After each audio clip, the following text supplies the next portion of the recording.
Hi, everybody. First of all, thank you so much for choosing to log in, and thank you so much for choosing to work on yourself and prepare yourself for tomorrow, which is the main day. Before we get started, I would love to know, tell me your name and tell me which part of the world are you logging in from.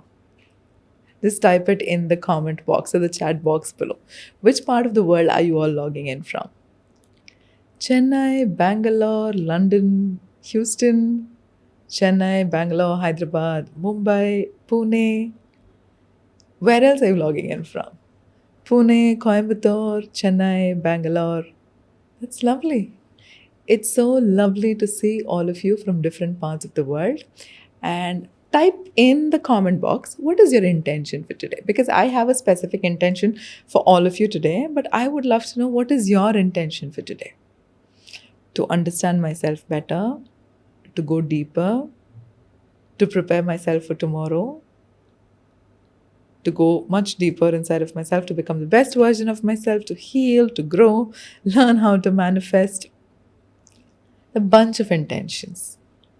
Thank you. Thank you for sharing all of your intentions because anytime you do any kind of a process in your life, it's always best to start with an intention. What is that you're looking forward by the end of this particular process? So, similarly, I have a bunch of intentions for all of you today.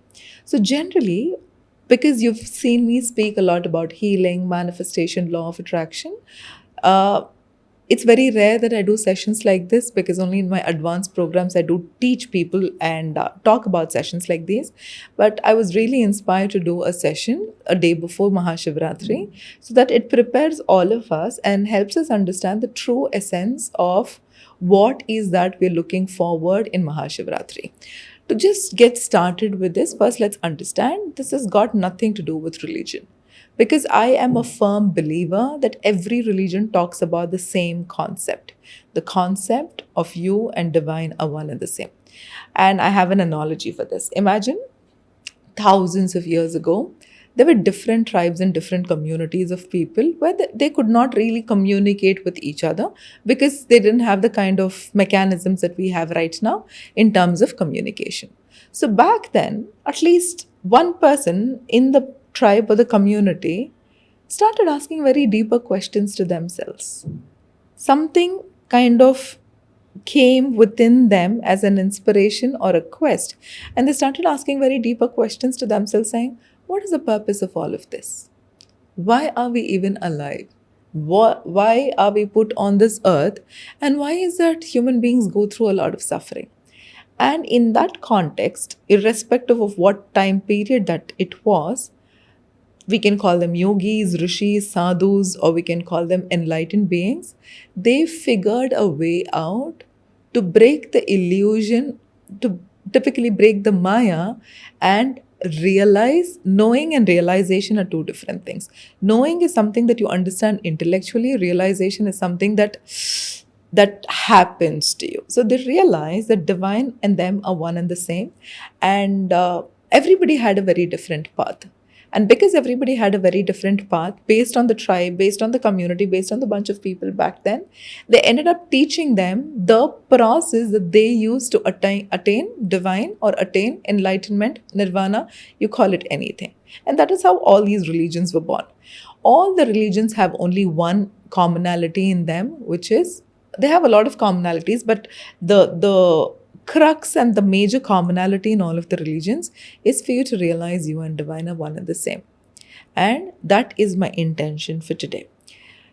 Though it is going to be a process of lifetime for us, but when we start off by setting an intention and moving in that journey, things start to fall in place much more seamlessly and easily for us. The significance of tomorrow night is that when we see, we all are connected in the cosmos. And now there are multiple experiments that are also showing this, like double slit experiment. There are so many experiments that show how every single entity in this cosmos is connected. If everything is connected, which means our solar system has a direct impact on us. The energies of the universe have a direct impact on us. Similarly, on the night of Mahashivaratri, the energies are so beautifully tuned to give you much more a nudge or to help you speeden up your journey of inner awareness and inner awakening. Yes, a lot of us do different rituals. We fast, we go to temples, we do meditations, we stay up throughout the night. All of these are modalities. Just like, for example, let's say you want to go from Bangalore to Chennai, right? Going by flight, going by car, going by your bike, or taking a walk, all of these are modalities of how you reach from Bangalore to Chennai. But the goal is to reach Chennai. The goal is to realize. Self realization is the ultimate goal and purpose for all of us. So now, while we talk a lot about manifestation coming from the perspective and space that manifestation is about trying to create things in your external reality. And that happens much more seamlessly and easily when you understand the power that you actually hold inside of you. So that is why I talk about the 4 stages of manifestation that we all go through. The first stage of manifestation is the stage of a victim, where you operate from a space of ignorance.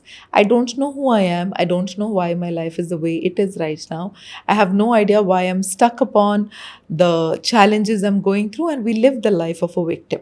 So once we live the life of a victim, there comes a nudge inside of us where the pain that we're going through is just so excruciating, and we ask ourselves saying, the pain is painful enough right now, and I really want to get rid of the pain. And that is when we transition from being a victim to the role to the second stage, which is the stage of manifest. The stage of manifest is where you understand the limitless power that your subconscious mind has. Your subconscious mind has infinite power, and because of the infinite power that your subconscious mind has, you also understand the infinite possibilities that is possible for you. That is where you learn how to use your subconscious mind, change the beliefs, change your identity in order for you to create whatever you want in your external reality. But that is only stage 2. There are 4 stages to this. The limitation of stage 2 is the mind that we are using to create whatever that we want in our external reality is still a construct of our ego. So when my mind, my subconscious belief says I'm not good enough, it is a belief or a construct of the ego which is not working in my favor. But when I have a construct or a belief that says I'm good enough, I'm worthy, I can have whatever I want in my life, that is a construct of my ego which is working in my favor so that I get to experience useful things or I get to experience high vibrational things in my external reality. But it is still operating from a space of your ego. That is when the more you understand the power you have and the more you understand the power of your mind, you will slowly transition into the third stage. And the third stage is the stage of being a channel, where you surrender your own desires and you tell the divine or the universe to use you as God's hands. And that is when you start living your life's purpose. That is when you have very limited personal desires, and your desires operate from a space of I want to impact more people, I want to make a difference, I want to create a difference in this world. So once that stage happens through a lot of surrendering of the desperation. I need things to happen the way I want it to happen. Surrendering of I want everything right now. All of that starts to dissolve in the process, which means in the victim stage, ego is the only thing that is determining everything for you. It is keeping you stuck in that stage. When you move to the manifest stage, you're understanding the positive sides of you having a positive self-identity and a construct still operating from a space of ego. When you go to the channel stage, the ego slowly starts to dissolve, and your mental construct and the identity that you've created for yourself also slowly starts to dissolve. And then comes the final stage, the stage of being, where the ego dissolves so deeply that you have realized that you and divine are one and the same. That is when you start to experience bliss for no reason. You don't need a specific thing to change or move on the external reality for you to experience that. You know and you realize that you are divine abundance. So our journey is from going from victim to a stage of being. And why is this important? We, with our limited perception that the mind has. How does the mind perceive anything? The mind perceives anything based on the 5 senses, based on the input that the mind has, based on what I see, based on what I hear, based on what I comprehend, my intellect. The mind perceives based on all of this. But what we will slowly start to realize in this journey of self-awareness and going within is, you would have read this in a lot of scriptures which say everything around us is Maya or illusion. So when you understand everything around us is Maya or illusion, there is a deeper meaning to that. So when somebody hits you, there is physical pain. How can that be Maya or illusion? What the rishis and the yogis have spoken about the Maya or illusion is, just think about this. When you comprehend a specific information, how does a mind comprehend a specific information? By taking data points from the external world. So now let's say the mind takes data points only from 5 different senses. So the mind takes 10 data points and comprehends it to be an information, and it makes a conclusion saying this is what my reality is.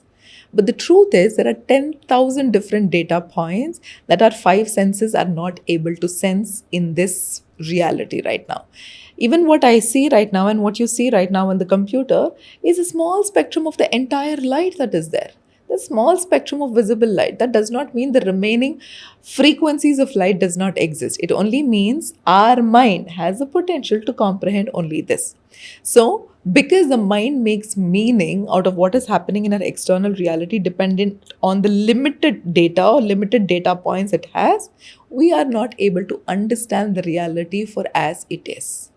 That is why they say we don't see the world as it is, we see the world as we are. Depending on the belief systems that we have, depending on what we see, what we hear, and what we engage in on a regular basis. We have taken this form of human life to come into this world to experience life.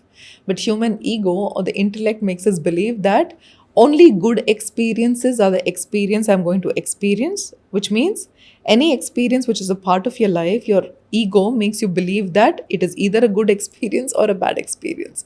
And it also makes you believe that I will be happy only when I experience more good experiences. So the resistance to what is in life right now is the major cause for misery that all of us go through in life. So our journey within is also going to help us in the journey of the kind of things that we manifest in our external reality also. So intention of today is, number one, we're going to go through a process of meditation that helps you set an intention for tomorrow. And once you finish the meditation and come back, I have something really, really special for you, because for all of you who put your intention in showing up for today's session, I want to give you a special gift. So for that, before we get into that special gift, let's hold on. Let's start the meditation process.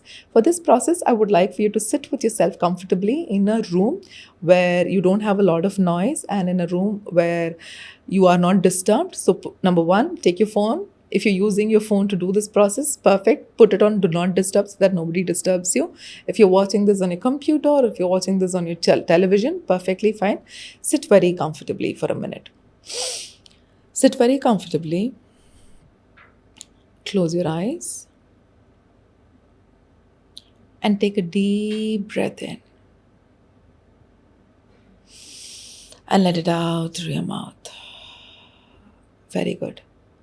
Take another deep breath in and let it out through your mouth, and slowly start relaxing your body. Unclench your jaw. Drop your shoulders. You've been carrying a lot of responsibilities there. Relax your facial muscles. Relax your throat, your chest, your stomach, your pelvis, and your entire body. Now take another deep breath in and let it out while we get started with our meditation.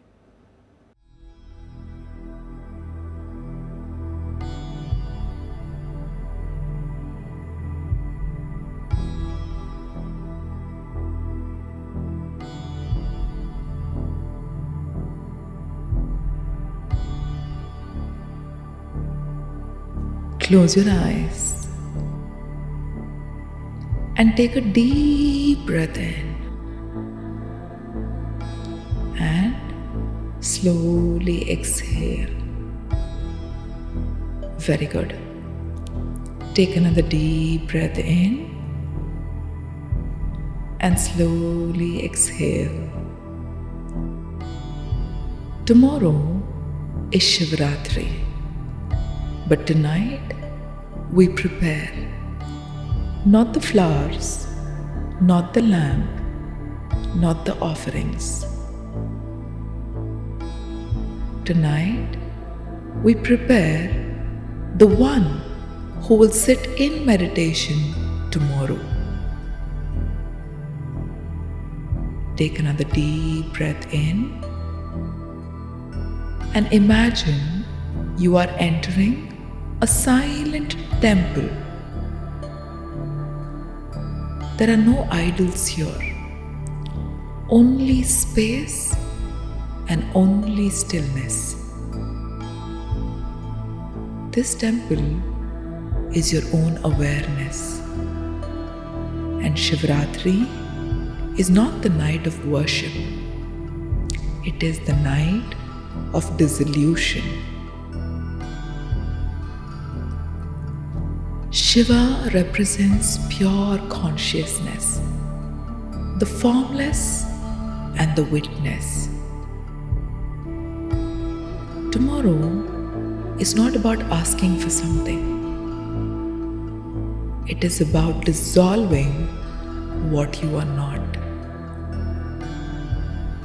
And dissolution begins with one sacred question. Who am I? Who am I truly? And who am I? Gently bring your attention inward and ask yourself slowly, who am I? Do not answer immediately. Let the question echo. Are you your name? Your name was given to you. Before the name, who were you? Are you your body? The body constantly changes. The child's body, the teenage body, the adult body.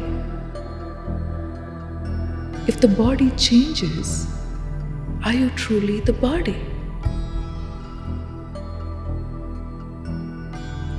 And now, ask yourself, are you your thoughts? Because thoughts come and go. They change every second. If thoughts are changing, who is noticing the thoughts?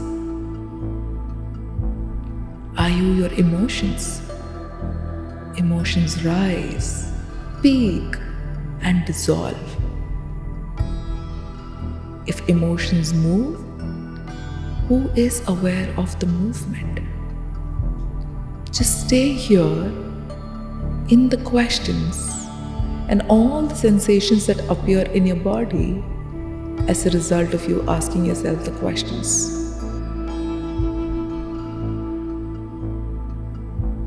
If you notice, there is something constant, something that has always been here. Before every thought, before every role, and before every story. That silent presence, just rest in it. Do not try to understand it, just notice it. That awareness, that witnessing, that is Shiva. Now gently bring your awareness to the sense of me. The one who says, my success, my pain, my image, my fear, my achievement, and my identity. Observe this me. Notice how it wants validation, control, security, and recognition. This is the ego. Not evil, not wrong, just a structure built for survival. tonight, you're not fighting the ego, you are seeing it. And what is seen clearly begins to dissolve. Ask yourself softly, if I can observe my ego, can I truly be the ego? Just pause and let that land. The observer is free. Now, imagine all your roles placed in front of you. Your professional identity, your relationship roles, your achievements, your failures, your strengths, your insecurities. Place them one by one in front of you and say internally, this is something I experience, but this is not who I am. This is something I experience, but this is not who I am.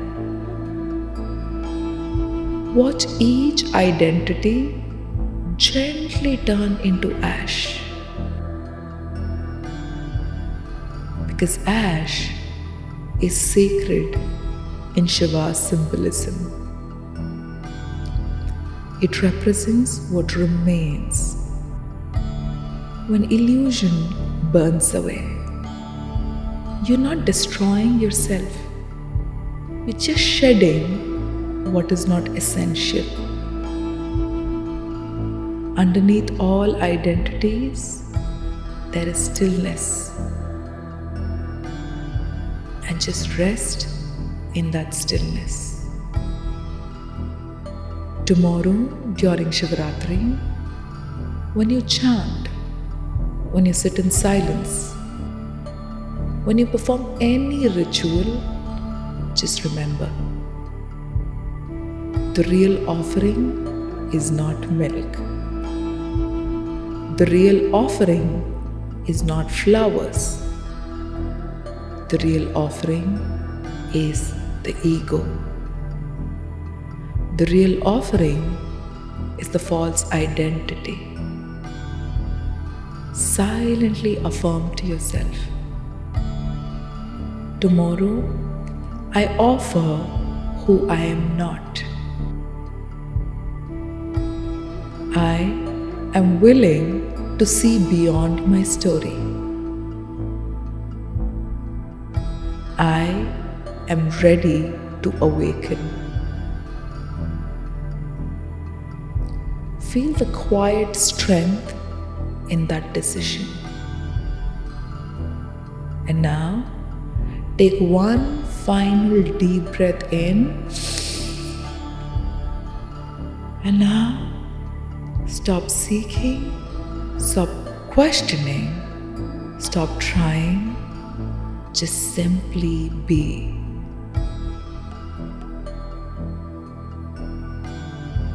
Awareness, just pure awareness.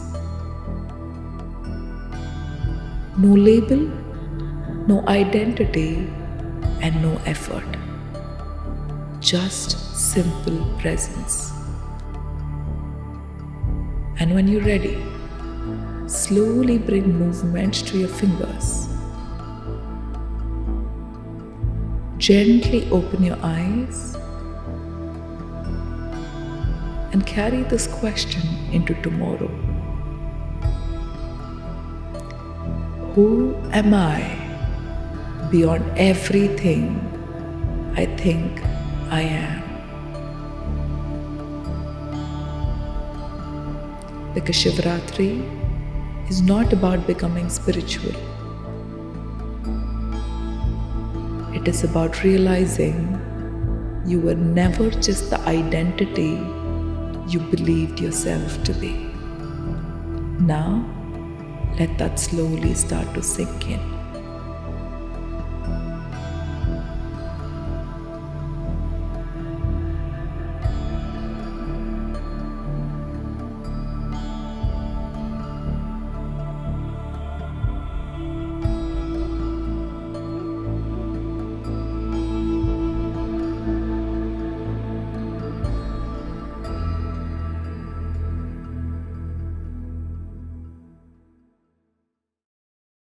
How are you all feeling?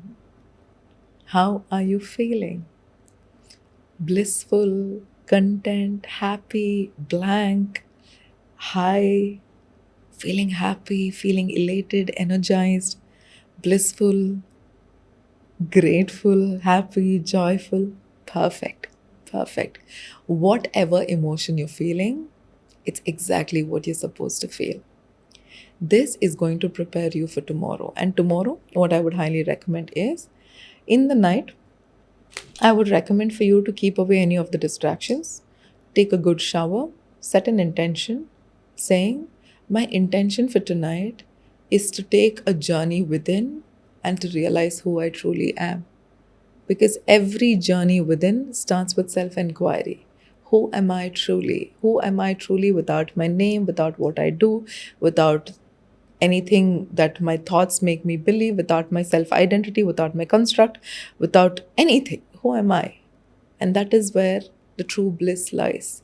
For you to realize who you truly are, and for you to understand that the divine connection has always been there, and it is a mind that has come in between to kind of separate, right? Body, we have a conscious mind, we have a subconscious mind, we have a superconscious mind, and we have the divine consciousness. Every time the mind, the thoughts that make you stay in the past and make you stay in the future, is the only reason why the divine energy, the consciousness, the prana is not able to move through you. That is why every time when you do something which puts you in a state of flow, you feel so energized by doing the task. While the other things where your mind is constantly involved, you don't feel energized doing that, you feel drained in the process.